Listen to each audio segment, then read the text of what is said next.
From the Mexico town of Guadalajara to Bernabeu and Old Trafford, this is the story of Javier Hernandez, Little P, short frame, quick feet, big dreams, Chicarito.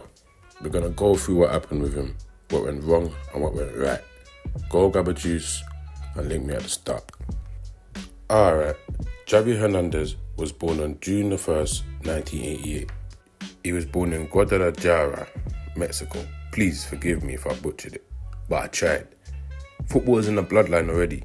His father, Javier Chicarito Hernandez, had represented Mexico at the World Cup already, and his grandfather Thomas was a professional footballer as well.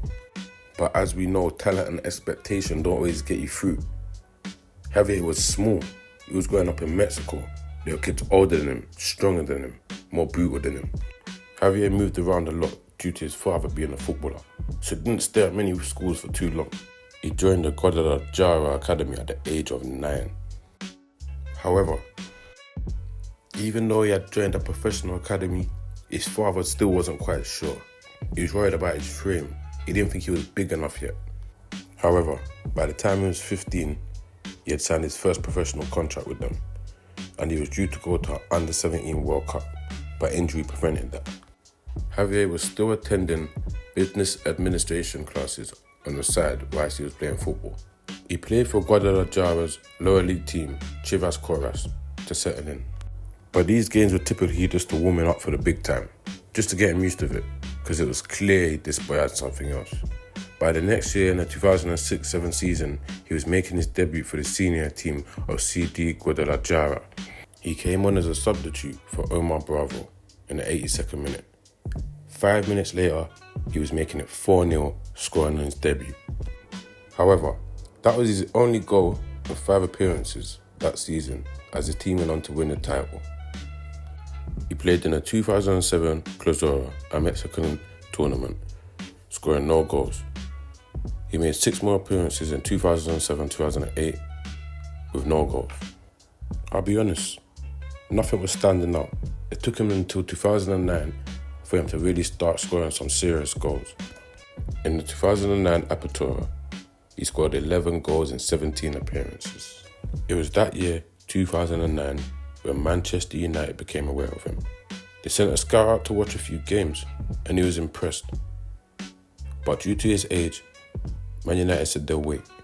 However, things didn't quite work out like that because there was a World Cup on the horizon, and Javier Hernandez was due to go with Mexico, and that's where all the eyes were going to be on him.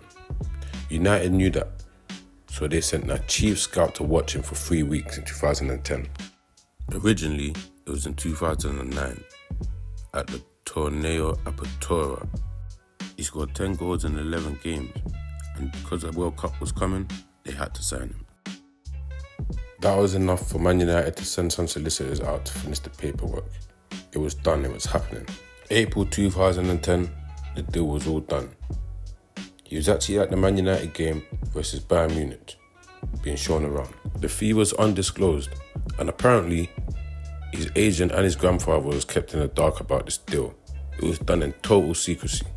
And as part of the deal, Man United would play CD Guadalajara to open a new stadium in July in the summer. So it was all done. The boy was going big time. On the 27th of May, the work permit was granted. So by July, he was officially a Manchester United player. He scored in his debut in pre-season, and then in his next game, he actually scored against Man United as part of the stadium opening game for his old club. He scored in the first half, and he actually switched sides at half-time. Man United lost that game 3-2, but it was pre-season. He made his official Man United debut in the Community Shield victory over Chelsea, in which he scored and he went on to win 3-1. The goal he scored would typify Hernandez. He was literally falling over as he hit it. He kicked the ball onto his face and it ricocheted into the goal. It really was a sign of things to come. In his first season for Manchester United, he scored 20 goals altogether. And then he went on to score 12, 18 and 9 goals respectively in the rest of his Man United career. The boyo turned into a real club favourite. Fans loved him. But one of his most memorable goals came against Stoke City. He adjusted his body like I've never seen before. This just hit home how much of a natural striker he was. I've never seen a player just built to be in the box more than him. I'm not saying he's the best, but he was just made to score goals. The boyo was a top striker. He was only the second player after Ruud van Nistelrooy to score 20 goals in his debut season for Man United. Another notable moment he had was May the 11th, 2011. Man United versus Chelsea, 3 games to go. It's 36 seconds in and Hernandez scored the first goal. Vidic then doubles the lead. Lampard gets a consolation, but the damage was already done. Javier Hernandez actually scored 9 goals in 15 appearances against Chelsea. Man United went on to win their 19th Premier League title. It was record-breaking at the time. Javier Hernandez was also part of the squad that won their 20th league title as well, on Fergie the Legend's last season. It can be said for a number of players, but after Fergie left, Hernandez didn't really regain the form that he did when he was there. But with that said, he still won 2 Premier League titles with United, but he wasn't getting the minutes he wanted. Was it time for change? So when Real Madrid come knocking, albeit a loan deal, you jump at it. The loan deal was short, wasn't great. He had joined the elite company. He was at arguably the biggest team in the world, a Galactico. Not many players play for Man United and Real Madrid. You're part of the cream of the crop. But he only had a cameo role at Man United and really Real Madrid at the end. And he wanted to stabilise his career. So Bayer Leverkusen it was. No Galacticos, no superstars. It was just time to crack on. He was Bayern's top scorer in his first season. He scored 26 goals and was rewarded with the runner-up for Player of the Year in Bundesliga. It looked like the boy was back and he was scoring goals. He was enjoying his football again. He actually scored 39 goals in 76 appearances. That's levels. But after a couple of good seasons, it was time for change yet again. And that's when West Ham came in. At around the peak of his career, West Ham put the money down. Ambition rang twice as loud as comfort with this one. In Germany, he found a home. But England was his first love. He wanted to get back to the Premier League. So here it was. He was back and he scored in his debut. Yet again. Real striker. West Ham paid around £17 million for him on a 3-year contract. At the age of 29, he was expected to start with his foot on the pedal. He scored 8 goals, and in the next one, he scored 7. It wasn't great. I'm not going to lie to you.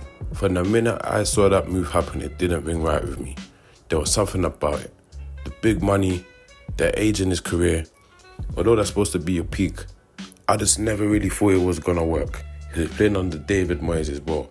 Now, Moyes is a good manager, but Moyes plays with big strikers, and Hernandez weren't that. He actually ended up scoring against Chelsea for the 9th time, and that 9th goal was for West Ham. So, it didn't really work out at West Ham, so he was off to Seville. But that didn't go great either. He only had a handful of games there. At this point in his career, the boy had realised the body weren't the same. But you see that striker's instinct, that Langman instinct, you don't lose it. So Hernandez still had a good amount of goals out in America.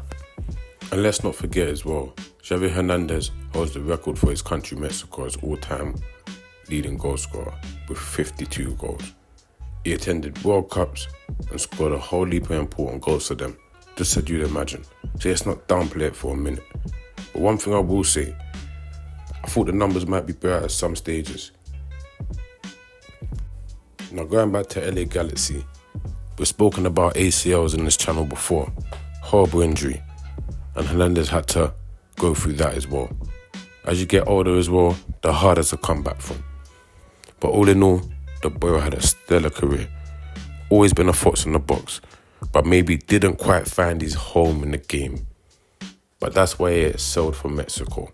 That's where his real home was.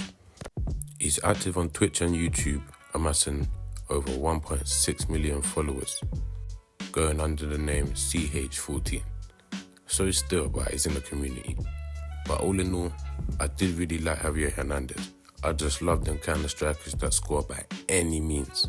He just made it happen, even scoring against my own team. But Bayer Leverkusen was probably his home at most. He wasn't there for the longest, but he probably did the most. All in all, you can say he had a good career. You know what to do, people. Tell me who you want next, and subscribe. Peace.